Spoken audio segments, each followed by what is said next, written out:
Welcome to another episode of Exploring Possibilities on Apple Podcast, Google Play, Stitcher, and my website, journeyofpossibilities.com. It's your host, Sheryl Sitz, and right here every week we have some of the most interesting, inspiring conversations on the planet, all designed to help you transform life from the inside out in holistic, spiritual ways. Now, if you like what you hear, you can help us keep paying those bills and bringing you these shows with your contribution at journeyofpossibilities.com/donate. And we'll get on with today's show right after this. Mario Rosales of Tech Life Balance, how can you help us this week? Thank you, Sheryl. I actually want to say, first off, I don't speak geek. I speak English, Lightworker, Galactic, Spanish, or you name it. I can probably work it or figure it out, even sign language maybe. Anyway, the truth of the matter is I can make it understandable for you. Technology seems to be very complicated for a lot of people, and I've been in it for a long time, and I can make it understandable. I don't try to sell you stuff that you don't need, because that's not me. What I am the type of person that can give you the truth. The things that you don't need, we can say, no, we don't need that. Or I even have a listener one time that called me, and we agreed that she wasn't ready for my services. So what can I help you with? I can help you with websites, blogs, video, podcasts, social media, and yeah, even that weird stuff. Go ahead and give me a call and we can figure it out. Contact me at marrosales.net, and I look forward to talking to you. Who are you? Why are you here? What wonders and opportunities await you beyond physical death? What happened millennia ago to create the damaged earth and fractured societies you see around you? Empowering, enlightening, internationally acclaimed, the Joseph Communications books offer answers to these questions. Spiritual, concise, contemporary, non-denominational, the communications originate from Joseph, a highly evolved discarnate spirit concerned for you and the future of the planet and its peoples. The words of Joseph and his soul group give you the power to bring light and change into your own life and the lives of others, and to restore the earth. Available in paperback, ebook, and audiobook formats, the communications can be ordered today at www.thejosephcommunications.com, and also from Amazon and other major booksellers. All proceeds are used for further publishing and advertising, and to make the communications available worldwide. Well, we've announced details for the ultimate Peruvian shamanic experience. I hope you'll join us next fall, tour the Nazca lines, go into the Amazon rainforest, and participate in nature walks and sacred plant medicine ceremonies with shaman of the highest integrity.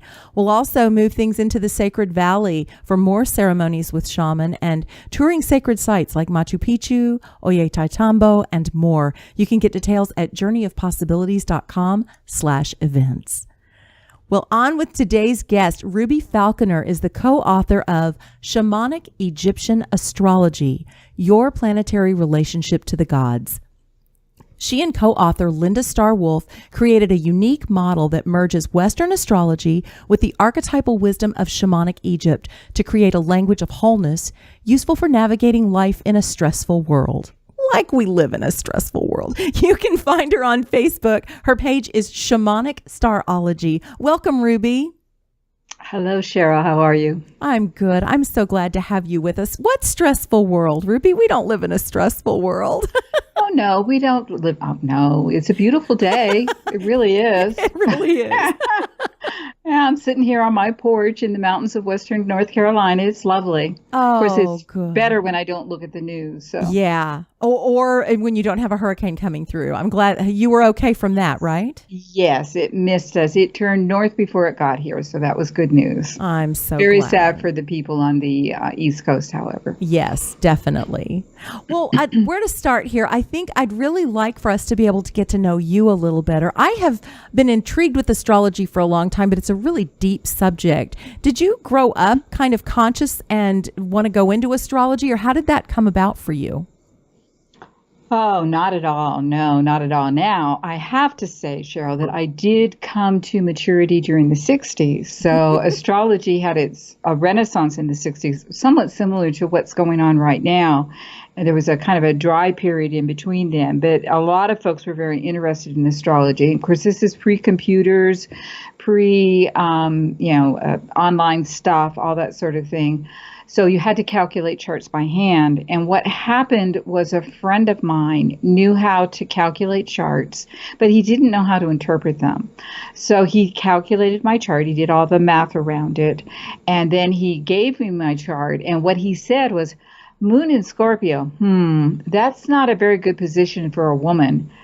And that's all he knew. And I was like, what? So Wow. that was what initiated my interest. But what I do have to say about my study of astrology from that point, Sheryl, it was almost like remembering. And it's the only thing in my life that has been like that, that I've just taken it up and it's felt like I remembered it rather than having to struggle to learn it. And of course, through the years, this was 1973 when I was first introduced to it, I've done a tremendous number of charts. I've done a lot of research projects. I've written a book. I've learned a lot along the way, so that in so many ways I feel like I live, breathe, think astrology, but I definitely did not grow up that way. I grew up in a working class family in a suburb of Los Angeles, and no, we were not into any kind of spiritual sorts of things whatsoever. So I love that journey. And astrology is spiritual. I think I've come into it in a very spiritual way, but I don't guess everybody that's into astrology is spiritual with it. You've done such a unique thing with where you've taken it. So how to get into that. I guess my first question would be, why Egypt? Of all the things that we would merge astrology with to go in a unique way, why the Egyptian gods? I'm going to address that in just a second, but if I can just say a little bit about why, for me, astrology has ended up being spiritual. And Oh, please. when I first started studying it, I defined myself as an atheist. I really did. I was a very logical person. I'm a Virgo. And so everything had to make sense to me from a logical, cerebral point of view. However, when I started studying astrology, I remember thinking, I don't know what God is. I still don't know what God is. But I see the hand of the divine in astrology, in that the synchronicity between events, between personalities, and what shows up in an astrological chart is not something that can be denied. And so without knowing specifically what caused this or how this happened, I see the hand of the divine. And so that's, for me, it was my doorway into the spiritual. Since then, it started me on my spiritual path, in that, everything I've done since then has always had the backdrop of astrology going on with it, but it's also always been part of my spiritual path. And so to speak into where the Egyptian archetype started to come in, back in 2005, Linda Starwolf, who is the co-author of the book that I wrote, that you mentioned in the opening, Shamanic Egyptian Astrology, she went to Egypt for the first time. And I understand you're going to have Starwolf on your show in a few weeks, so I won't talk too much about her, but one of her great gifts is she is a channel. And while she was in Egypt, the archetypes, the netters, as they are called, the netters is the word that the Egyptians use for all the various gods and goddesses. Altogether, the pantheon is called the Neteru. The netters were all speaking to her, and they were telling her their stories, giving her direct downloads. So when she came back, I didn't go on that trip. When she came back, she was full of this information, and she was talking and she's teaching it, and I'm listening to her. This is a side note. I met Starwolf in 2000 and started, she was my teacher originally, and then she has a program. I became a shamanic breathwork facilitator, began working with her more closely, became a teacher, became part of the organization, Venus Rising. Along the way, I began to make connections between what she was teaching and the Egyptian archetypes. And I'll give you an example. She was talking about Thoth, who is the Egyptian sacred scribe. And Thoth is the one who, from the Egyptian point of view, created the alphabet and created time. Of course, language and time are closely related to one another. This is a story that gets repeated in other myths. It's part of the Norse myth, with Odin as being the creator of the alphabet. When I heard this, I thought, well, that sounds like Mercury, which is the archetype for communication in Western astrology. He's known as Hermes to the Greeks. She talked about Isis, who is the queen mother of heaven for Egypt. When I listened to her talking about Isis, I said, well, that sounds like Venus. She's talking about Set, who's the warrior king. Well, that sounds like Mars. So I went to her and I said, I'm just seeing all of these overlays, and when I think about it, Starwolf, it makes total sense. The Egyptian archetypes are much, much older than the Greek and Roman archetypes, which is what Western astrology is based on.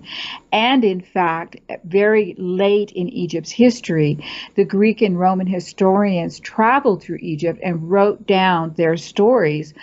But of course, they wrote them down, seeing them through their own lens. And so they got integrated into their understanding and their myths as well. So obviously there's a connection, but it's as though these Egyptian archetypes, the Neters, are like the great-great-grandparents of the Greek and Roman archetypes that are still very prominent in our collective psyche today. So that's in a sense, where it came from. The why it came from is I had been working with an idea for quite a long time, which is that Western astrology is a language of wounds. And the word I'm saying there is wounds, W-O-U-N-D-S. And there's a reason for that. We are a very wounded planet. It is a very stressful planet. And it's kind of funny to me. It's a little bit of a joke, but it's also very serious. People don't call me for a chart reading when everything's going wonderfully in their life. They call me when something's not working. Yeah. They want to know what's going on. They want to know how long is it going to last. They want to know why it's going on, what they can do about it. And astrology can help with all of those things. What I love about the Egyptian myths is it's not that they're not full of tumultuous stories and murders and rebirths, all kinds of things, just like Greek and Roman myths are, but they're much more balanced, and they're particularly balanced between the masculine and the feminine, in that there's many of the Greek and Roman archetypes are actually opposite gender in the Egyptian myths. So there's a better balance between male and female, yin and yang, however you want to think of it. And there's also less victimization of the feminine as there is in Greek and Roman astrology, mythology. And it's really important to remember that Greek and Roman myth is the basis of Western astrology, and Greek and Roman philosophical perspective is the basis of Western culture.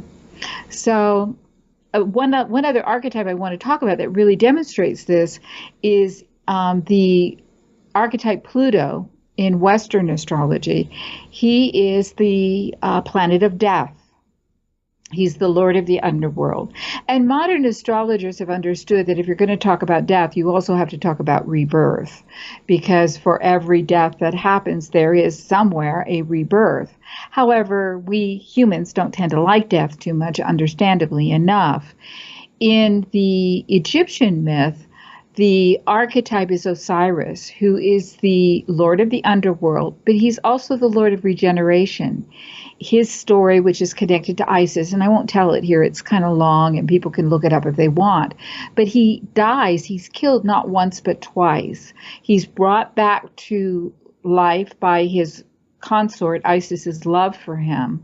And so he becomes the concept of the eternal cycle of death and rebirth, which the Egyptians were very comfortable with. We in the Western world are less comfortable with this concept, and we are therefore less comfortable with change, because change, after all, is a kind of death. And people get a little scared around that. So this, for me, became a way that I could use astrology. And for me, I overlay the Egyptian archetypes onto Western astrology. I don't want to throw the baby out with the bathwater, because Western astrology is a powerful model that has been developed for hundreds of years. And it's particularly in the last 100 years has really grown up, and it's particularly attuned to our modern Western psyche. And yet at the same time, I want to bring in these other archetypes who in some ways they speak to the potential of the issues that are coming up, the potential for growth and the potential for reaching wholeness, as opposed to simply being in our wounds. You do such a fabulous job of explaining all of that. And this seems like the perfect time to bring in the shamanic piece, because that has been my journey and Mario's journey, and many that listen to our show that resonate with shamanism. And that too is about death and rebirth. So is that why you paired the two, why you put shamanic in the title as well? There really wasn't any choice around that, because Starwolf has been working with the term shamanic and shamanism since the mid-'80s. So, for her, she's always been a little bit ahead of the pack in that sort of thing. I remember back when she wanted to change the name of our organization from Venus Rising, I think it was called the Institute for Empowerment, to this is one of our many names, so it was going to be the Venus Rising Institute for Shamanic Healing Arts. Some of the folks that were working with her really resisted that, because they really felt that this term was not a term that people would understand, because it was not used that much at that time. This was back in the around 2000.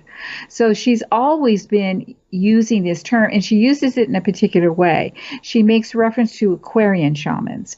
And what she means by that, by Aquarian shamanism, is that it's an eclectic form of shamanism that works with Mesoamerican shamanism, but also with indigenous roots from around the world. So it's Celtic, it's Norse, it's Egyptian, and the concept being bringing ancient traditional values and merging them with modern techniques and creating something new for a new age.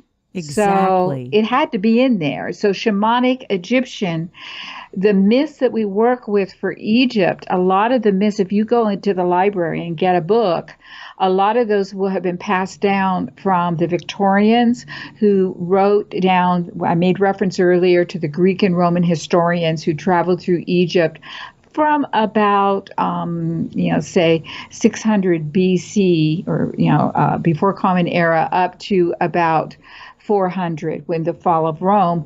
And they were writing down, seeing things through their very imbalanced, in terms of the energies of male and female, lens. These were very, what we would call patriarchal societies. And they were writing down those myths. Shamanism, and this is one of the elements of the Aquarian age, is the idea that we all have this ability within us, right? We're all, psychic to some degree. We are all priests. We're all priestesses. We're all shamanic. One of the hallmarks of the Aquarian age is we don't need intermediaries between us and the divine. We may need, advice from people who have spent time studying a particular area more than other people, because there's so many things to study. We can't do it all, but we all have access to the divine in some way. And that's the essence of the Aquarian ideal. So there really wasn't any, avoidance of those terms, which is my, personal astrology business is shamanic starology, because I work with the great star nations in a shamanic way as well. So I love the inclusiveness of that. And what you just spoke to, I made a big post about on Facebook today, because it seems like in this Aquarian age, we also have so many people showing up that are driven by ego or desire for profit or need for fame or whatever their deal is. And they want to be needed and they want to be the intermediary. And I think that's part of our awakening, to be conscious of that and to say, I can get my own answers, and I may seek help and guidance to do so. But I believe that the truth leaders of today are encouraging that empowerment, that self-empowerment, clearing your own connection, clearing your channel so that you can get your answers. And astrology can really help us do that. It really can. And I agree with you 100%, Sheryl. And that element, those folks who are ego-driven and who are, attempting to give other people the answers, they're actually it's more of the Piscean age. Yes. I personally feel we're not 100% in the Aquarian age yet. I think we're in a transition, and that transition has been going on for a while. It's been going on for most of my life, and I think it will continue on. I think it'll take a couple of 100 years before we're firmly in the Aquarian age. So the old age is dying out. And I think that's one of the reasons why we see such a division in our culture and in our world right now, with people really taking up opposite ends of the pole and just not being able to see, as some people at any rate, not being able to see, the places where those points of view might merge together, where they meet, but rather they're really polarizing. And that's a very dangerous thing for our planet. But I do think that there are lots of folks who are holding on to the values and the concepts largely out of fear. It's what's familiar of the past, the Piscean age. And in the Piscean age, you need an authoritarian figure. You need an authority who knows what's up. To tell you how to behave and what to do. And the Aquarian age, that's not true. We still need, again, specialists in a sense, Yes. people who've collected information, because we don't have time to collect everything.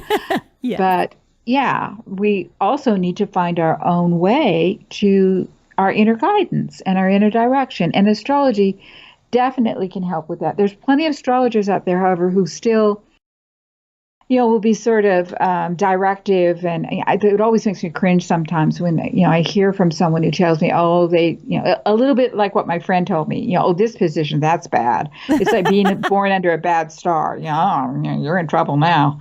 It makes me cringe. Yes. Because it's just not true. Things might be difficult, but there's always value in working with the hard things as well as the things that come easily. Like Saturn transits. People are so afraid of Saturn transits. Mercury retrograde. Don't start anything new when Mercury's retrograde. That has not been my experience. Everything's going to fall apart. Everything's going to break down. That's also not my experience. However, if we want to focus on something, a Saturn transit is the best time to do that. If we want to take a little time off and maybe go on retreat and stop trying to be so type A and push things through, we're really supported in doing that during a Mercury retrograde period. So it just requires a little change of perspective. I love that positive perspective. Well, I want to read something real quick out of your book. It says, "We are not fated to express only our wounds. The message the Egyptian Neteru have for us is that we must see the bigger picture beyond our wounds. The Neteru tell us it's not just what happened, but why." Can you speak to how that works for you in terms of the way you apply it when you blend it all together the way you do? Let's see. Well, it's a bit of what I was just talking about. And, perhaps I can maybe use myself as an example and use that moon in Scorpio. Having moon in Scorpio, having it natally, for those who do know a little bit of astrology out there, it's square to my Pluto, and it's almost exactly square. So that has suggested that I was destined, in a sense, or fated, we could say, to grow up in a situation where I had difficulty trusting my mother to tell me the absolute truth about all situations. I had a kind of a ability to hear the things that she was not saying, and be very confused about that, because I'm hearing the things she's not saying and she's telling me one thing, that sort of thing. I also had a lot of intense emotional aspects going on for me.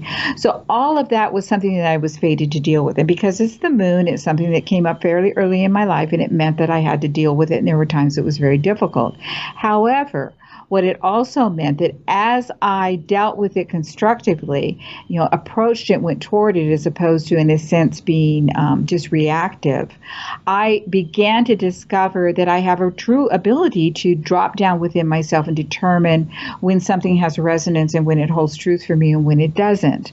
So that moon square to Pluto for me at this point is not a problem. It became a tremendous gift. It also meant that I'm a person, we want to speak about shamanism and its relationship to concepts of death and rebirth. for me, we think of all of the myths that have to do with the various gods and goddesses, Pluto and Persephone. Pluto was the kidnapper. Persephone took her down into the underworld. That's a Greek and Roman myth. In the Egyptian myth, we have Anubis, who is the shower of the way, who goes down, takes the newly deceased down into the underworld to meet Ma'at, who weighs their heart on a feather. So we have all of these archetypes in myth about individuals who feel comfortable going into the underworld. This is the world of the depth psychologist. This is the world of the shaman. This is the person who's willing to hold people as they dive deep within themselves. That's part of the gift that I got from my moon in Scorpio square to Pluto. And I had to work some stuff out along the way. So when I'm doing a chart reading for somebody, I actually don't pay much attention to what other people consider to be their positive aspects in their chart. The things are all harmonious and there's a lot of talents and abilities. I mean, I'll mention them, but that's the easy stuff. Where they're going to grow and where they're going to transform is working with those things that are really difficult, that are maybe even giving them some problems right now. It's like to make a pearl, you've got to have that grit, right? You've got to have the friction in order to create something really beautiful. We're like that too.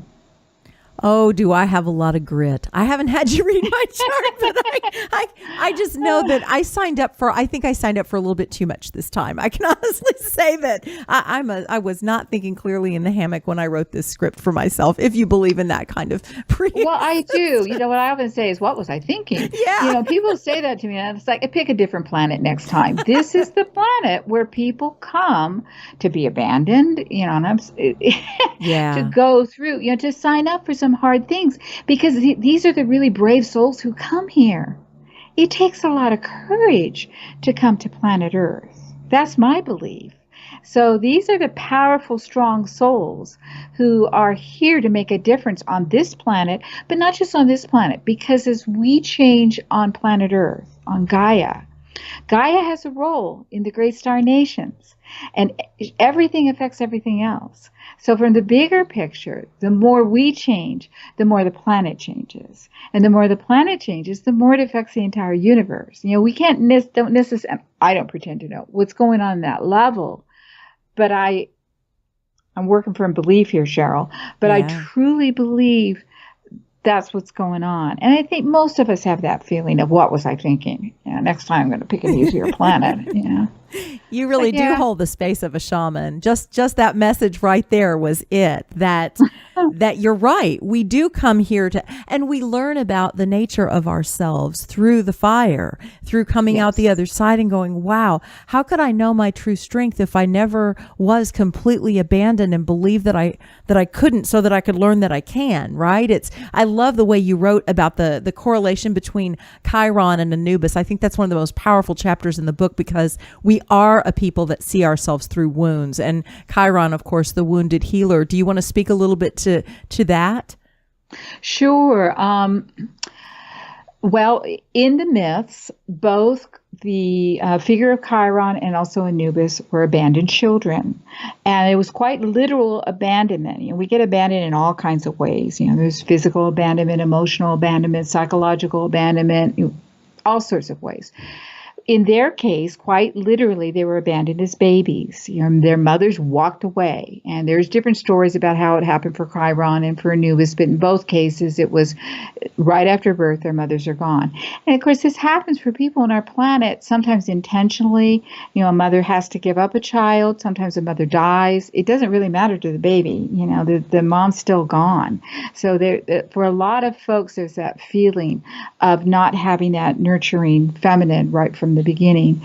So in both of their stories, they have to move through, in a sense, being run by their wounds. And I can say for myself, Sheryl, that I felt for much of my life, particularly in my 20s, to some degree going up into my 30s, I was run by my wounds, and that I was very reactive to my wounds, perceived things that happened to me from an unconscious point of view that was reflective more of my wounds than anything else. At a certain point, however, they both had to go through a process of detaching from their wounds and letting them go. And it was only at that point, and I almost hesitate to say that because it's easier said than done. And I want to acknowledge that letting go of your wounds, you can't just wake up one morning and say, okay, I'm not going to be run by this anymore. We have to do some personal work. And part of it is meaning we have to drop down into the wound.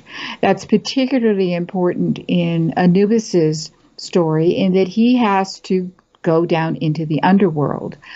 They are both then able to step into their role as being one of the most highly developed and wise beings in each of their respective pantheons. So, we have this story about the abandoned child who suffers from being abandoned, no doubt about it, goes through a journey, in a sense, a personal journey, and comes out the other side truly stepping into their magnificence and their sole purpose. Chiron takes one orbit of Chiron around the sun is 50 years. And that is the point for most people. And it's kind of surprising to folks sometimes that those, even folks who have done a lot of work throughout their lives will find that in their 50th year, they're going back and dealing with the original wounds. And it's we live in a world where we tend to think in linear terms. So people will feel like, well, I've done a lot of work. I've been in therapy forever. I understand how all this works. Why am I still reacting this way? And they'll start to kind of get down on themselves, when really what's happening is an opportunity to delve deeper and to really go into not just the intellectual understanding of what it was like to be wounded in the way that they were when they were children or young people, but also to work with it somatically. These wounds have a way of getting into our very cellular structure, and to let go of those wounds through a process of personal work that then frees them, and they're then able to step into a higher octave of themselves. And that's the point where people can actually start to realize, oh my gosh, I wouldn't be here where I am right now if that hadn't happened to me. And that's a powerful place to be. Yes, it is. And for me, I know that I signed up for abandonment on so many different levels. I'm adopted, and then I was adopted by a woman who really was emotionally not able to be the mother in many ways, and sexual abuse from the family that adopted. There was a lot of different ways that I felt abandoned growing up, and so I really had no idea where to anchor. And it took me most of my life and a lot of shamanic work in the last 7 years to understand that it was all about me not abandoning myself. Yes, because that's what tends to happen. We all do this. This is not unique. Most of us end up, so many of these things that happen when we're very young, even before cognition, yes. Right? Before 3 or 4 years old. So it gets imprinted on us when we're finally free of it all, we think, right? we're grown up in one way or another. We then go out and manifest similar sorts of abandonments in our lives. Yes. Right? And we go, what the heck happened there? What's going on? And that's the point where, for me, the rubber hits the road. When we really realize that we're manifesting things that we don't consciously want to do, this is good news. It's from my point of view, really good news, because now we're really ready to do the deepest work that can ultimately liberate us from these things, where we really can say, oh, this is just what I signed up for. Again, next time I'm going to make it easier. However, I'm alive. I'm thriving. What a miracle. My story was, I got abandoned in a different way. I know my mother loved me, but my father was a raging alcoholic. She was what we would call an enabler. Mm-hmm. She was a unrecovered Al-Anon, basically. And there's many ways in which she ended up betraying me because of her enmeshment with him, kind of selling, letting me hang out to dry. Right. And so, we all get some way that these things happen. And I've really come to the conclusion that that's the story of life on planet Earth. Well, for a listener that may not know that much about their own chart or why care about astrology? What does this mean for me? When is a great time to reach out and get to know more about your, I mean, you probably think all of them are, but like what would be an ideal time in a person's life when they could get the most out of learning a little bit about their chart? Well, it depends on the age that you are, but certainly this Saturn return, which happens for everyone around the age of 28 or 29. There's another Saturn return that takes place around the age of 58. Those are always good times because there's a phase of life that's ending and something new is coming up. They're also what I would call the astrological midpoint of life, which is around the age of 43, 44. And there's actually a whole series of things that happens again for everybody from the ages of 39 through 45 that where things are shifting and changing. Aside from that, if you really feel that you are in a place where you're feeling very, very stuck, where you're feeling that things are simply not working, that you intellectually know how to do it differently, but you can't, there's something going on in your chart, and it's an excellent time, even if you've never had a chart ever done before, to find a good astrologer and get your chart done. You know, find out what's going on because something is. Someone that will point out the opportunities rather than, Yes. oh, that doesn't look good for you. I'm really happy to say that there are fewer and fewer of those kinds of astrologers out there, but they are still there. So what I would say is if someone says that to you, if you hear them, you know, kind of clicking their tongue and you can, you know, hear them shaking their head or whatever, just go the other direction. That's not the right person. Find someone who's had a good reading. One of the things I like to hear is that people say to me, oh my goodness, this is helping me so much. It's helping me understand. And you know, you're really not telling me anything that I didn't already know. It's such an affirmation. You don't know me. And to have this being said to me just on the basis of my chart, it makes me feel like even though I get scared and even though, you know, sometimes I get depressed or overwhelmed, I really am on the right path. There really is something here. I like to hear that, you know. I shouldn't be telling them anything they don't already know, even if it's painful. You know, it's like, yeah, you're in a tough time right now. This is, you know, going to go on for a couple of years, but here's the opportunity around it. Here's what you're letting go of and what you can open to. And here's some ideas about how you can do that. That's excellent.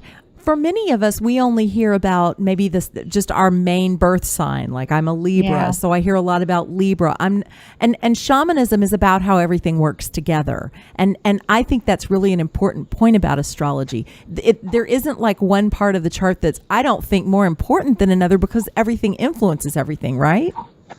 Exactly. You know, we have what are called aspects, which are the mathematical relationships that the planets form to one another as they move through their orbits. And for me, this is the heart and soul of astrology. You know, Sheryl, there's more than one zodiac. You know, by the Vedic astrology, they use the sidereal zodiac. I'm not even a Virgo. I'm a Leo. There's tons of different house systems. For me, what doesn't change, it doesn't matter what zodiac you use, what house system you use, the aspects always remain the same. So earlier I was talking about my moon square to Pluto. It doesn't matter what system someone looks at my chart in, that's still going to be the same. That's where the heart and soul of astrology lies. And you do need someone who knows how to read what I call the dance of astrology. And that does take some time for an astrologer to learn how to do that. You know, just like everything else, we tend to learn astrology in pieces. How could we do it otherwise? Right. So we learn first about the sun signs, and then we learn about the moon signs. Okay, the sun is the ego, the moon is emotions. How are they working with each other? Then we have to figure out how the aspects work with each other. So you need someone who knows how these things dance together, because it's true. So, you know, sometimes I'll do a chart for someone. I'll say, well, yeah, your sun's in Libra. That's not the most important sign in your chart. You know, here you've got all this energy over here in this other sign. It's actually the most important sign in your chart. And this is why. So, yeah, you need someone who's been doing it for a while. Well, and you explain in the book that if you have two or more planets in one sign, that's going to be an important thing for you as well. It will be, yes. It will give you emphasis in that particular area, yes. So much to learn. And, you know, honestly, that's like back to what you were saying. Unless we have a lot of time to dedicate to learning all this, this is the beauty of having a community of people with different interests. So we can go to the people that are the experts in what they're doing. And you do know a lot about this. I loved your book. I really loved your book. I'm still working through it. There's a lot in there. Thank you. You know, one of the things that I do, and I hope people will look at my Shamanic Astrology Facebook page, I post whenever anything's happening, I post something about it. And I do that with the objective, you know, it's a kind of a general sort of thing. This is what's going on right now. This is how it's referring to the kind of, not even so much societal events, but rather the general energy that we have here on the planet right now. This is how this, you know, whether it's a planet changing direction right now today, even as you and I are recording this, we have the planet Venus changing direction. So I just recently wrote something about that. So I hope people will check that out, because I get a lot of feedback from folks telling me, thank you. This really helps me understand why I'm feeling this way right now. So that's one thing I enjoy doing. It is very helpful because, you know, inevitably I'll come across one of your postings about the time I'm wondering why 15 people have all expressed road rage on a highway where they normally don't, or why all of a sudden everybody's so emotional or what. So we really do. We see the effects of it all around us, and it can help us to be more conscious and of what's going on. And of course, you know, what's missing from that is if an individual, you know, has this particular influence that's affecting their specific chart, they're going to feel it more. So that's the place where, you know, you don't have to know your chart, but if you are aware, you know, if something kind of resonates with you, gee, you know, maybe there's a big transit going on right now that's really affecting you, and it would really be beneficial for you to learn about it and understand how it works into your chart. When it works into your chart, that's really another way of saying that it's working in your psyche, right? It's affecting your psyche, and it's affecting, you know, I think in terms of crossroads, what we astrologers call transits, which is when one of the outer planets comes into relationship with one of the planets in our chart, particularly one of the inner planets in our chart. This is when big change happens in our life. And we're basically on our journey through life, our road through life, we've hit a crossroads and we have a choice. We can go one way or the other. And what it usually boils down to is we can choose to grow or we can choose to avoid growing. Now, it's not the end of the story, because there will be other opportunities. Life keeps giving us opportunities to change. So there will be other opportunities to change. However, if we're informed, we can say, okay, I get it. I'm going to move in this direction, even though I'm scared, even though it's challenging, because there's more potential for change and growth in this direction. We can vastly accelerate our own transformation and change by using these tools. And we don't have to know that much about them. And they can connect with you on Facebook through your page, Shamanic Starology, and find out more about getting a reading to get the particulars of their chart. Yes, they can. And they can also Ruby Falconer on Facebook as well, either way. Wonderful. Well, tell us what you have coming up. In the spring, I'm going to be beginning a series of online classes, the dates on those and the specifics on those will be announced within the next month or two. So that will also be announced on Shamanic Starology as well as on my personal Facebook page.